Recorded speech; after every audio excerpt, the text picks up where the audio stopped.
दोस्तों, आज की कहानी है भाभी जी आप पापा का ध्यान क्यों नहीं रखती हो। दोस्तों, कहानी शुरू करने से पहले अगर आपने हमारे चैनल को सब्सक्राइब नहीं किया है तो सब्सक्राइब कर लीजिए ताकि आपके पास पहुंचे हर नया वीडियो। कमरे में जाकर मोहिनी के आंसू रुक नहीं रहे थे। उसी समय नितिन कमरे में आकर मोहिनी को चिल्लाना शुरू कर दिया। नितिन मोहिनी से कह रहा था, तुम भी छोटी छोटी बातों का राई का पहाड़ बना देती हो।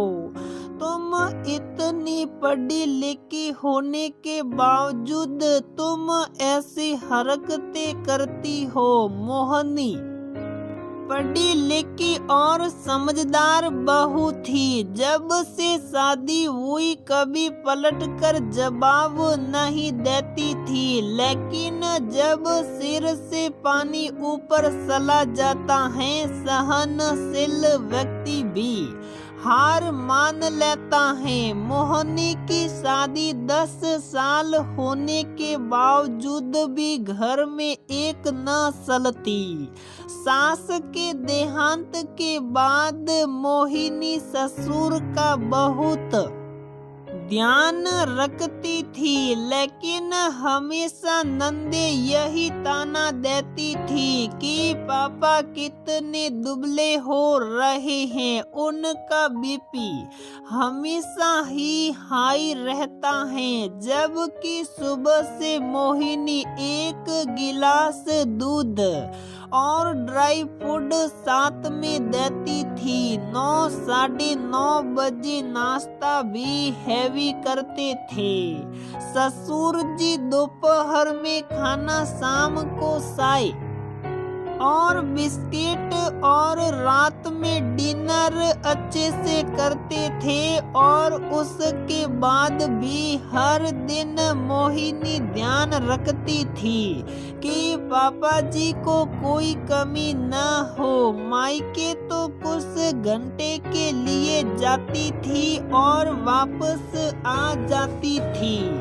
वह कभी शादी में जाती तो ससुर को भी साथ लेकर जाती थी। मोहिनी ने कभी बाई का सहारा नहीं लिया, काम खुद ही करती थी, क्योंकि ससुर को बाई के हाथ का खाना पसंद नहीं आता था।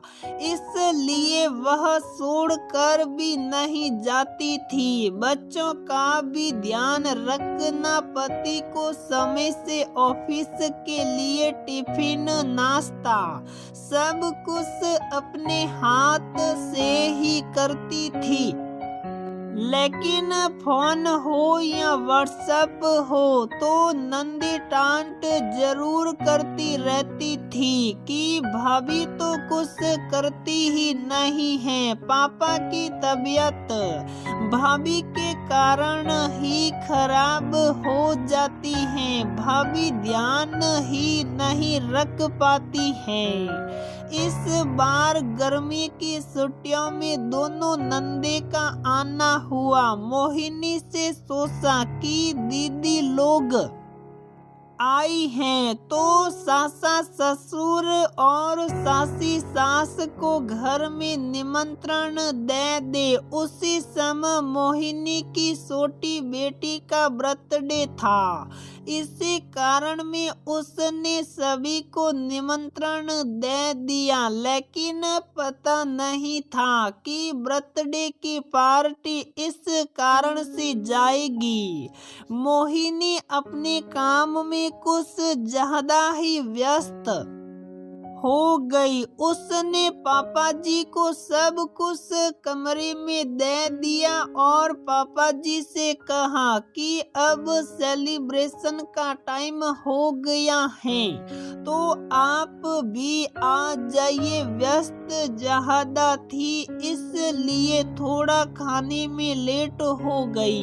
तभी बड़ी नंद कहने लगी, पापा जी आपको क्या चक्कर आ रहे हैं? पापा ने कहा, हाँ बेटा, आज मुझे थोड़ा सा ढीलापन लग रहा है। मेरा बीपी हाई तो नहीं हो रहा है। घर में जितने मेहमान आए थे सबका ध्यान ससुर के ऊपर चला गया। सभी चिंतित हो गए। बड़ी नंद बार बार यही कहने लगी कि अरे पापा को तो पहले देख लेती, बाद में तुम बर्थडे मना लेती। मोहिनी को बहुत गुस्सा आया।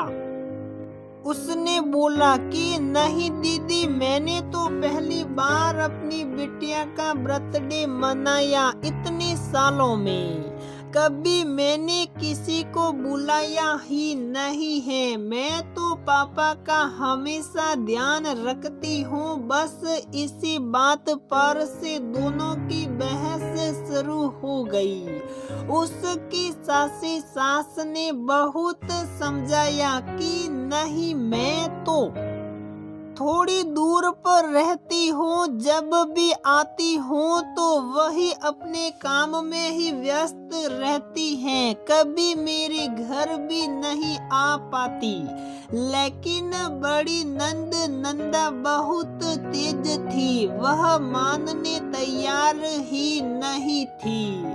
कुछ देर में मोहिनी ने सहन किया और कमरे में रोती हुई चली गई। लेकिन जैसे ही नितिन ने मोहिनी को सुनाया तो उसके बर्दाश्त से बाहर हो गया। कहने लगी, जब मैंने कोई गलती नहीं की तो क्यों बर्दाश्त करूं? और उसने नीचे जाकर बड़ी नंदा से कह दिया कि दीदी, यदि आपको ऐसा लगता है कि मैं नहीं संभाल पा रही पापा जी को, तो आप उन्हें अपने घर ले जा सकती है। नंदा को इस बात का बहुत बुरा लगा कि मोहिनी ने उसको पलटकर जवाब दिया और उसने तूल का पहाड़ बना दिया। नितिन ने बहुत समझाया कि दीदी, हम लोग पापा जी के कारण कभी घूमने फिरने कहीं भी नहीं जाते हैं।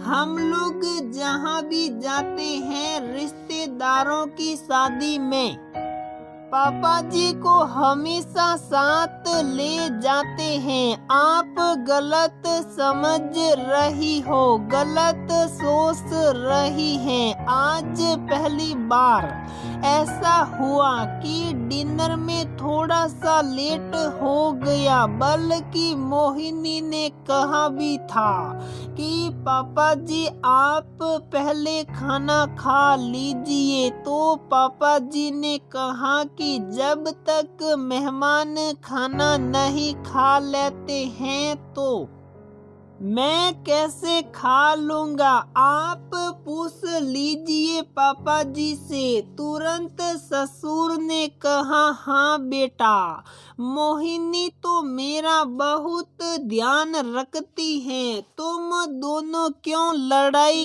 कर रही हो? मेरे लिए तो सारे बच्चे बराबर हैं। मोहिनी ने मेरे से कमरे में आकर कहा था कि पापा जी आप खाना खा लीजिए, उसके बाद ही मेहमानों को तो। लेकिन मैंने ही मना कर दिया था कि नहीं, आज बहुत दिन बाद बच्चे की पार्टी है और मेहमान आ गए हैं, तो मैं थोड़ी देर रुक जाता हूँ। मुझे नहीं पता था मेरा बीपी बढ़ जाएगा। लेकिन आज मैं सबके सामने अपनी बहू की तारीफ कर रहा हूँ कि ये बहू मेरी बेटी जैसी है। मोहिनी ने मेरा बहुत ध्यान रखा। सच कहूँ कि यदि ये नहीं होती तो मेरा जीवन नहीं होता। मेरी तो पत्नी चली गई, लेकिन मोहिनी ने कभी पलटकर जवाब नहीं दिया मुझे। मेरा बहुत ध्यान रखती है, मेरी बहू मेरी बेटी जैसी है। कुछ देर बाद नंदा ने मोहिनी से माफी मांगी और कहने लगी, मेरे से गलती हो गई। मोहिनी और नंदा दोनों गले मिलकर रोने लगी और दोनों की सुलह हो गई। दोस्तों, बहू कितना भी काम कर ले, लेकिन सुनना उसे ही पड़ता है।